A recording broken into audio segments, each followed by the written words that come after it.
Hello students, and welcome to another episode of Story Time with Mr. Ritter. This story is going to take me 2 episodes to tell. It is a long story. Many of you might have seen this before.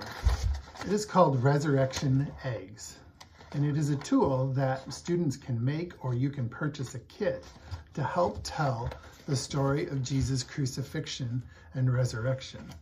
So we're going to be using these eggs as I tell the story, but I'm also going to be reading you a book called Benjamin's Box. Benjamin's Box is written by Melody Carlson and illustrated by Jack Stockman. And the book and the resurrection eggs were designed to go together. So I'm going to read you the story, half of it in this episode and the second half in the next episode. Benjamin's Box.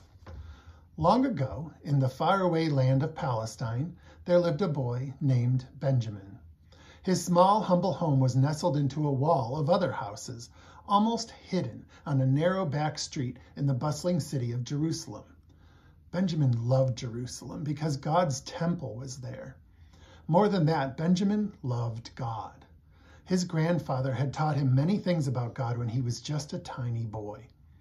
Benjamin talked to God a lot. He whispered prayers each night at sunset, and in the morning he always gave thanks for the new day. Benjamin's parents worked hard weaving and selling cloth, but their family was still quite poor, so Benjamin helped out by taking odd jobs around the city. Everyone in Jerusalem seemed to know Benjamin. They could always count on him to be honest and work hard.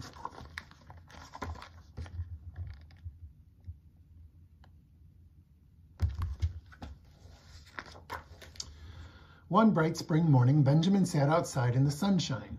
In his hands was a wooden box. "Hi, Benjamin," called his friend Eli. "What's that you've got?"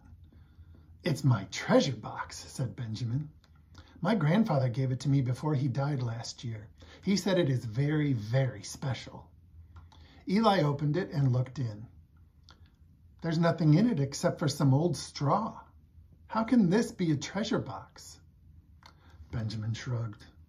"I don't have any real treasures yet, but my grandfather said this straw came from the bed of a baby who was born in a stable. My grandfather was a shepherd then. He said the baby would grow up to be a king." "Why would a king be born in a stable with cows and donkeys?" Eli laughed and closed the box. "I heard some sort of king is coming today. His name is Jesus. Want to come to the city gate and watch for him?" "Sure. My grandfather took me to hear a man called Jesus once. I liked to listen to him."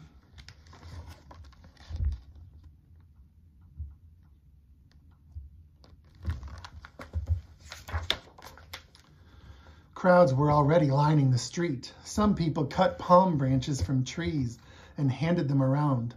Others laid garments on the street like a carpet. "Wow," said Benjamin. "He must be a king." The 2 boys squeezed through the throng just as a donkey entered the gate. "That's him!" Benjamin pointed to the man on the donkey. "That's Jesus!"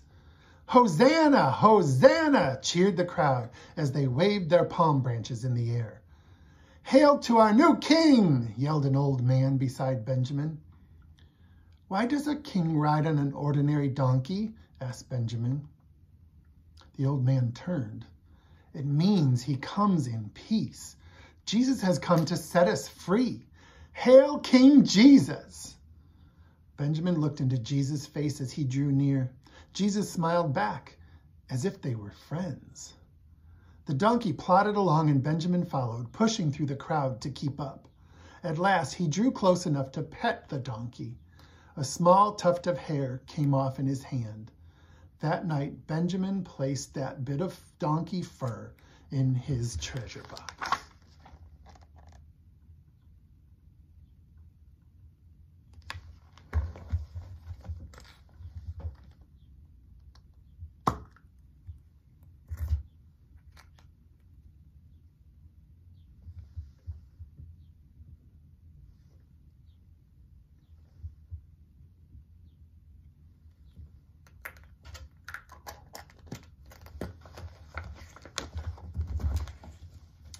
In the next few days, Benjamin and Eli went to hear Jesus whenever they could. One day, as they waited, Eli whispered, "The priests have offered money for someone to betray Jesus." "Why?" asked Benjamin. "What has he done?" "He only speaks the truth. They should listen to him." "The priests are jealous of him. They want Jesus to stop teaching," said Eli. "Someone should warn Jesus," declared Benjamin. "I'm not afraid. I'll go." He pushed through the crowd until he reached one of Jesus' friends. He tugged on the man's sleeve. "Excuse me, sir, are you with Jesus?" "Yes, I am," the man answered. "Please, I need to warn Jesus. He's in danger. The priests are offering a bribe to betray him. You must tell—" "Shh," said the man. "Do not repeat this. I will take care of it." And he slipped a coin into Benjamin's hand. "Thank you, kind sir. What is your name?" "Judas Iscariot," said the man as he turned away. That night, Benjamin tucked the shiny denarius into his treasure box.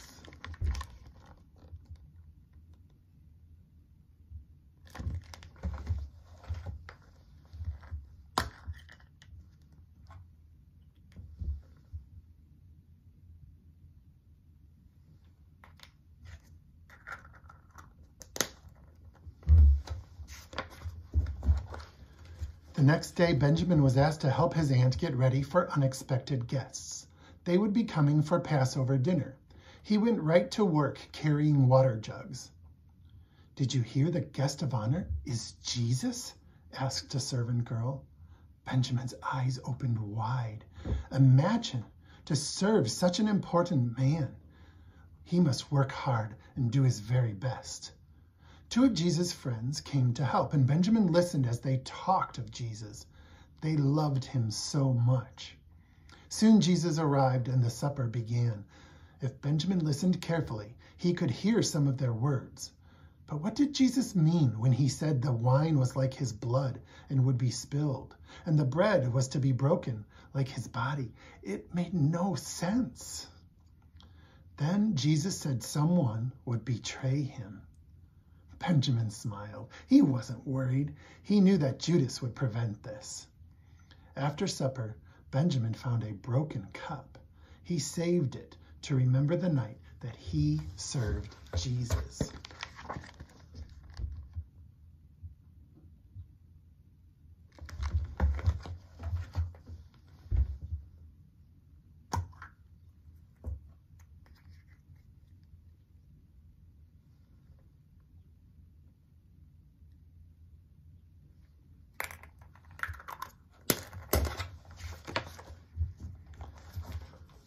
Later, Jesus and his friends left to pray.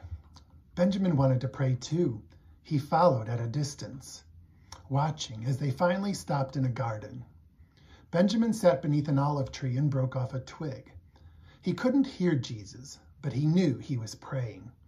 Benjamin prayed too, and as he prayed, he rubbed the twig between his hands.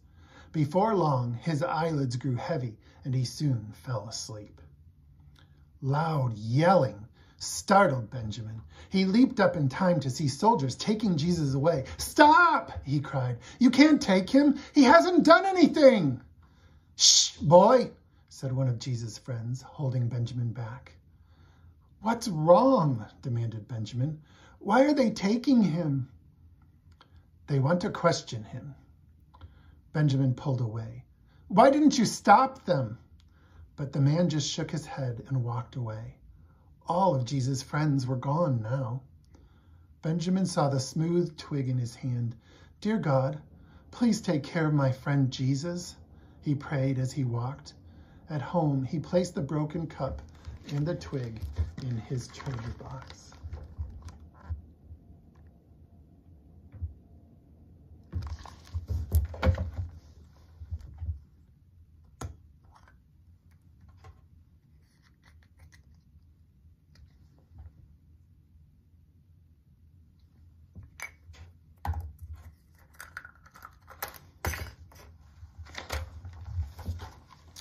"Benjamin, did you hear the news?" Eli asked the next morning.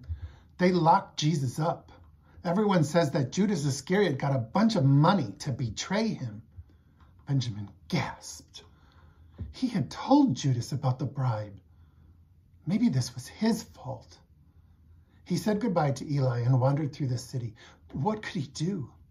Was there any way to help? Sounds of shouting made him stop, and he turned to see an angry crowd. Jesus deserved that beating, snarled an old man. That heretic claims to be God's son. He should be stoned, yelled another, shaking a fist. What's going on? Asked Benjamin. Did they hurt Jesus? What do you know about this Jesus? Demanded the old man. They all turned and stared at Benjamin with angry eyes. No, nothing, stammered Benjamin. His gaze dropped to the ground where he noticed a small strip of leather. He picked it up. It was from the whips used by soldiers. It was wet with blood. He tucked it in his tunic and slipped away. Why would anyone beat Jesus?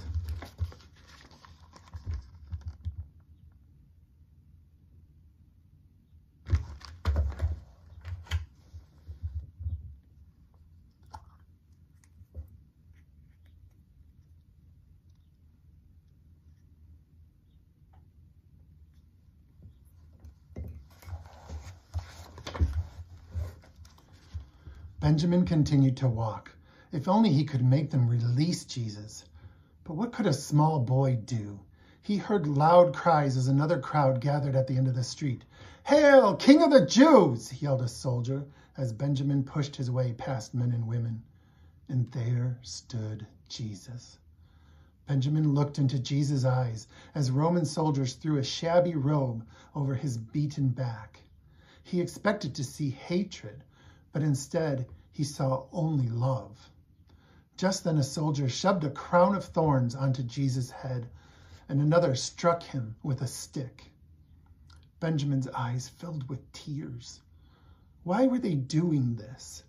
A few days ago, everyone had called Jesus a king when he entered Jerusalem. Now it seemed they all hated him. Benjamin squatted down and buried his head in his hands. "Please, God," he prayed over and over, "please make them stop." When he finally opened his eyes, the crowd had moved along. Jesus was gone. He walked over to where they had scorned his friend and picked up a sharp thorn broken from the awful crown. He ran home. His parents paused to hear his story, then sadly shook their heads and returned to their work. Benjamin placed the thorn and the leather strip in his box and cried.